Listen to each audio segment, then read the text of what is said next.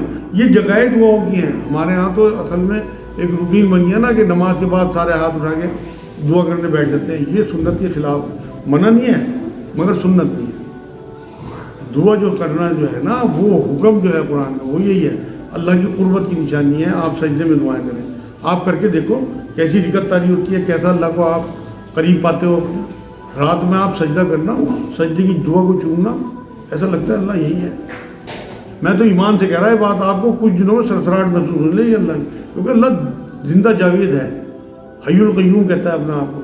وہ اپنی وہاں موجودگی آپ کو اگر ظاہر نہیں کرتا تو آپ کی پھر نماز اس تک نہیں پہنچ رہی. آپ کا جاگنا رات میں اس تک نہیں پہنچ رہی. کیونکہ وہ وقت ہے کہ اس میں آپ جاگ رہے ہیں، اللہ جاگ رہا ہے، اور آپ اپنی مناجات اللہ کے آگے رکھ رہے ہیں، اور وہ سن رہا، وہ مسکرا رہا کہ میرے حکم پہ جاگ دوں گا. ایسی لاڈلی نماز ہے تہجد کی جو اپنی بات منوا لیتی ہے. ضرور اٹھا کرو جسے موقع ملتا ہے. اور عورتوں کے لیے تو بہت ہی آسان ہے، کیونکہ عورتوں پہ جو ہے نا فجر کی نماز جماعت سے پڑھنا واجب نہیں ہے. عورتوں کو تو نماز کے لیے اٹھنا ہی ہوتا ہے. اول ٹائم اٹھنے کی کوشش کریں، اس سے 15 منٹ پہلے اٹھ جائیں، 2 کر کے 2 نفل پڑھ دیں اور پھر اللہ کے آگے گر جائیں. اتنے میں فجر کا وقت ہو جائے فجر پڑھیں. عورتوں کے لیے زیادہ آسان ہے مردوں کے بنسبت. لیکن جس مرد نے بھی اپنی ایک میں واقعہ سناؤں آپ کو. ایک بزرگ تھے، شبلی نام تھا شاید ان کا. انہی کے بارے میں بات آتی ہے کہ جب ڈیتھ ہوئی نا ان کی، اسی دن رات میں اپنے ایک شاگرد کے خواب آئے تو اس نے پوچھ لیا شاگرد نے کہ حضرت بخشش ہو گئی. کہ بھائی بہت مشکل سے ہو گئی لیکن بہت مشکل. کیا چیز کام آئی کہ راتوں میں جاگنا. تو ضرور جاگا کرو رات میں. یہ وہ وقت ہے کہ اللہ آپ کے بڑا قریب ہوتا ہے. اور اپنی ساری بات کسی مولوی، کسی عامل، کسی کی ضرورت نہیں. آپ اللہ سب سے بڑا بزرگ اور سب کچھ کرنے والا، مطلب وہ یہ کہتا ہے کہ میں حی القیوم بھی ہوں اور قادر مطلق ہوں. آپ کی ہر چیز کو ماننے، جاننے اور سمجھنے والا. آپ نہ بھی مانگو تب بھی اسے پتہ ہے. اور جب آپ مانگو گے، گڑ گڑاؤ گے تو مانگنا اسے بہت پسند ہے. وہ تو جب ناراض ہو جب آپ نہ مانگو. دنیا میں تو آپ 2-4 بار کسی کے پاس چلے جاؤ ناراض ہونے لگے گا، یار روز کا کام کر لیا. اس سے اگر آپ نہ مانگو جب ناراض ہو، یار کیوں نہیں مانگ رہا، جب میں نے حکم دیا تجھے مانگ، روز مانگ. اتنا پریشان کرو اللہ کو ماننے بعد وما علینا الا البلاغ. اللہم صلی علی سیدنا محمد وعلی آل سیدنا محمد وبارک وسلم۔ اے اللہ تو ہمارے گناہوں کو معاف فرما دے، یا اللہ تو رحمت فرما دے، یا اللہ تو فضل فرما دے، یا اللہ تو کرم فرما دے، یا اللہ اپنے رسول، اپنے دین، اپنی کتاب، اپنی مخلوق کی محبت ہمارے دلوں میں کر۔ یا اللہ ہم دوسروں کے کام آنے والے بنے، یا اللہ ہم اپنے آرام کو بھول کے دوسروں کے آرام کی کوششوں میں لگ جائیں۔ یا اللہ پاک ہمیں ظلم سے، حسد سے، جلن سے، بغض سے ہماری حفاظت فرما، گالی گلوچ سے، غصے سے، بغض سے ہماری حفاظت فرما، نمبر 2 مال بیچنے سے، حرام کمائی سے ہماری حفاظت فرما، عورتوں پہ ظلم کرنے سے ہماری حفاظت فرما، ہماری عورتوں کو بے پردگی سے بچا، اپنے میاؤں کی، اپنے خامندوں کی بے حرمتی سے بچا۔ یا اللہ ہمیں اپنے بڑے بزرگوں کی عزت کرنے اور چھوٹوں سے شفقت کرنے کی توفیق عطا فرما۔ یا اللہ پاک ہمارے یہاں بیٹھنا قبول فرما، ایمان والی آسان زندگی، ایمان والی آسان موت فرما۔ یا اللہ یہاں جو لوگ آتے ہیں ان کے جو مسائل ہیں، یا اللہ انہیں اپنی رحمت سے، اپنی شان سے دور فرما دے۔ یا اللہ جو لوگ نہیں آ پا رہے ہیں ان کی بھی مسائلوں کو حل فرما دے، جن کی بچیاں بیٹھی ہیں ان کے رشتے کرا دے، جن کے اوپر قرض ہیں ان کے قرض اتروا دے، جن کے کاروباروں میں نقصان ہو رہا ہے انہیں نقصان کو فائدے میں بدل دے، انہیں حلال روزی عطا فرما۔ یا اللہ صحت مند زندگی عطا فرما، ایمان والی آسان زندگی، ایمان والی آسان موت عطا فرما، حضور کی حد درجے کی محبت عطا فرما، حضور کی خوابوں میں زیارت نصیب فرما۔ یا اللہ پاک ہمارا بیٹھنا قبول فرما، یہاں جو ہم نے باتیں کی اس میں کسی قسم کا کوئی شر ہو ہماری دماغوں سے دور فرما، جتنے بھی خیر کے پہلو ہماری زندگی میں اتار دیں۔ یا اللہ ہمیں 5 وقت کا پکا سچا خشوع والی نمازیں پڑھنے کی توفیق عطا فرما۔ یا اللہ اس توفیق کو جاری ساری فرما، اس میں برکت فرما، ہم نے جو عشاء پڑھی اسے قبول فرما، صبح فجر کی توفیق عطا فرما، تہجد میں اٹھنے کی توفیق عطا فرما۔ یا اللہ جو اب تک کے گناہوں نے معاف فرما، آگے گناہوں سے بچنے کی توفیق عطا فرما۔ شیطان تیرا دشمن ہے، یا اللہ ہمارا بھی دشمن ہے، ہماری اس سے حفاظت فرما۔ یا اللہ ہم نے جو مانگا، جو مانگنے سے رہ گیا، محض اپنے فضل و کرم سے قبول فرما۔ سبحان ربک رب العزت عما یصفون وسلام علی المرسلین والحمد للہ۔